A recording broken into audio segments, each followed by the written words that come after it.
Assalamualaikum warahmatullahi wabarakatuh. Selamat malam. Perkenalkan, saya Sainur Alifah, MPM 2451141.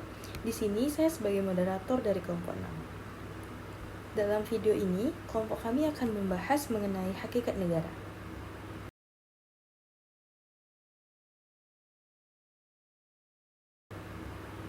Di mana hakikat negara sendiri terbagi menjadi beberapa subbab.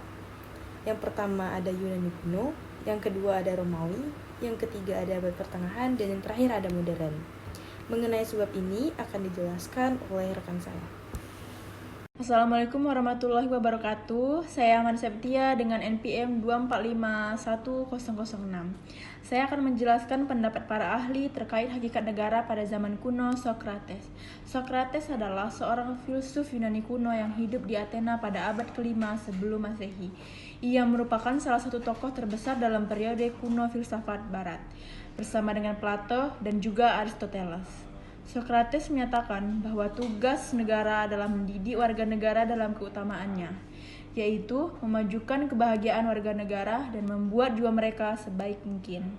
Menurutnya, pemimpin juga harus dilandaskan oleh kebijaksanaan dan moralitas agar tujuan negara tersebut dapat berjalan dengan baik dan lancar.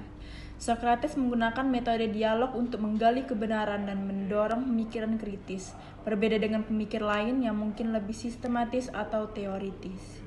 Ia menekankan keadilan dan moralitas sebagai dasar negara. Begitulah pendapat para ahli Socrates. Demikian saya akhiri dengan wassalamualaikum warahmatullahi wabarakatuh. Halo semuanya, perkenalkan nama aku Selvi Listiarini dengan nomor NPM 2451134. Di sini saya akan menjelaskan pada masa Romawi, yaitu menurut pendapat Aristoteles dalam karyanya Dalam Berbentuk Politik. Aristoteles menganalisis berbagai bentuk pemerintahan, mengklasifikasikan negara menjadi monarki, aristokrasi, dan politia yang demokratis. Ia berpendapat bahwa negara terbentuk untuk memenuhi kebutuhan pemenuhan hidup secara bersama dan mencapai kebaikan bersama. Ia berpendapat bahwa pemerintahan yang baik adalah ditunjukkan untuk kebaikan semua, bukan hanya sekedar kepentingan segelintir orang. Hukum harus berpihak pada keadilan yang harus mendukung nilai-nilai moral dan etika yang bermanfaat bagi masyarakat. Ia menyatakan bahwa hukum seharusnya menjadi alat untuk mencapai keadilan, baik dalam individu maupun untuk masyarakat secara keseluruhan. Sekian dari saya, terima kasih. Halo semuanya, perkenalkan nama saya Amanda Nur Aprilia Putri dengan nomor NPM 2451084. Di sini saya akan menjelaskan pada masa Romawi, yaitu menurut pendapat Cicero. Cicero berpendapat bahwa negara adalah suatu komunitas yang dibentuk oleh hukum dan juga keadilan. Ia menekankan pentingnya moralitas dalam suatu pemerintahan dan menganggap negara sebagai alat untuk mencapai kebaikan bersama. Nah, Cicero juga berpendapat bahwa negara yang baik harus didasarkan pada moralitas dan kebajikan, di mana sebuah pemimpin harus memiliki karakteristik yang baik untuk memimpin sebuah masyarakat ataupun rakyatnya, di mana ia percaya bahwa hukum harus sejalan dengan prinsip-prinsip moral universal yang berlaku bagi semua manusia. Dan juga pada zaman Romawi ditandai oleh ketidakstabilan politik dengan konflik antara elit, aristokrat, dan populis. Hal ini mempengaruhi pandangannya tentang pentingnya pemerintahan yang adil dan berlandaskan hukum. Sekian dari saya, terima kasih. Perkenalkan, nama saya Ainaya Fatiatur Rahma, NPM 2451082. Saya akan menjelaskan tentang abad pertengahan. Thomas Aquinas. Thomas Aquinas, menurut pemikirannya, negara adalah bagian dari tantangan alami yang dikehendaki oleh Tuhan. Ia percaya bahwa tujuan negara adalah untuk mencapai kebaikan bersama dan menegakkan keadilan. Aquinas menekankan pentingnya hukum moral yang bersumber dari Tuhan. Thomas memiliki banyak sekali perbedaan. Menurut Thomas, sebuah negara harus berdasarkan teologis dan moral yang kuat, sedangkan berdasarkan sifat hakikat negara lebih menekankan kepada pandangan yang sekuler. Contohnya, Thomas melihat kekuasaan sebagai mandat dari Tuhan, Contohnya, Thomas melihat kekuasaan sebagai mandat dari Tuhan. Sedangkan jika dilihat dari sifat hakikat negara, menganggap kekuasaan itu berasal dari rakyat. Faktor menyebabkan perbedaan filsafat lainnya adalah karena ia hidup di zaman abad pertengahan yang dimana saat itu pemikiran teologis kekristenan itu sedang mendominasi sehingga Thomas menghubungkannya dengan nilai-nilai moral yang bersumber dari Tuhan. Sekian dari saya. Halo semuanya, perkenalkan nama saya Angelita Kalalo dengan nomor NPM 2451010. Sini saya akan menjelaskan tentang abad pertengahan di mata kuliah ilmu negara. Tentang abad pertengahan, Marsilius dari Padua pada tahun 1275 sampai di tahun 1342 Masehi.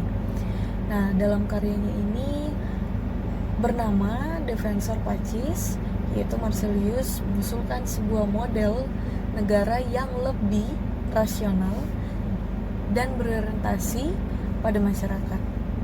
Di sini dia menekankan bahwa kekuasaan politik harus berasal dari suara rakyat dan bahwa pemimpin politik harus bertanggung jawab kepada rakyatnya.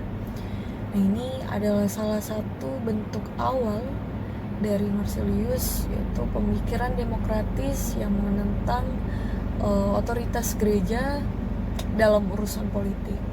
Marsilius memandang negara itu sebagai suatu badan yang terdiri dari individu-individu yang berinteraksi dalam masyarakat. Di sini juga Marsilius berargumen bahwa legitimasi pemerintahan harus didasarkan persetujuan dan dukungan masyarakatnya. Ini merupakan pandangan yang bertentangan dengan konsep monarki absolut yang mendominasi pada zamannya.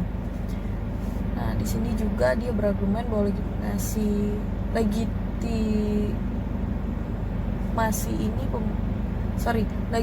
legitimasi pemerintahan harus didasarkan pada persetujuan dan dukungan masyarakatnya. Ini merupakan pandangan yang bertentangan dengan konsep monarki absolut yang mendominasi pada zamannya. Itu saja yang bisa saya jelaskan tentang abad pertengahan. Terima kasih. Perkenalkan, saya Selnur Alifa, NPM 24511/1. Di sini saya akan menjelaskan mengenai abad modern dari Thomas Hobbes. Thomas Hobbes adalah seorang filsuf politik asal Inggris yang terkenal karena karyanya yang berjudul Leviathan. Dan juga dalam bukunya ini akan ada pembahasan mengenai hakikat negara. Dalam buku yang berjudul Leviathan, Hobbes menjelaskan bahwa negara muncul dari hasil dari kontrak sosial di mana individu menyerahkan sebagian kebebasan mereka untuk mendapatkan keamanan. Di mana maksud Hobbes adalah setiap individu rela menyerahkan sebagian kebebasan mereka demi mendapatkan keadilan negara. Dengan ini, Hobbes mengatakan negara adalah kekuatan absolut, diperlukan untuk mencegah kekacauan atau konflik yang tidak diinginkan. Selanjutnya, ia berargumen bahwa dalam keadaan alami, manusia lebih sering bersifat egois dan lebih cenderung untuk mementingkan diri sendiri. Karena hal ini dapat menimbulkan konflik dan kekacauan. Dalam kondisi ini, manusia digambarkan sebagai isolasi, kemiskinan, keburukan moral, kekerasan, dan kehidupan yang pendek. Pandangan ini menekankan pentingnya negara sebagai otoritas absolut untuk mencegah kekacauan dan menjaga ketertiban. Dalam pandangan Hobbes, kekuasaan ini seharusnya tidak terbatas, karena segala bentuk pembatas terhadap penguasa dapat memicu kembali keadaan alami yang kacau, di mana tujuan utama negara menurut Hobbes adalah untuk menjaga perdamaian dan keamanan. Tanpa adanya kekuasaan pusat yang kuat, individu akan terjebak dalam konflik dan ketidakpastian.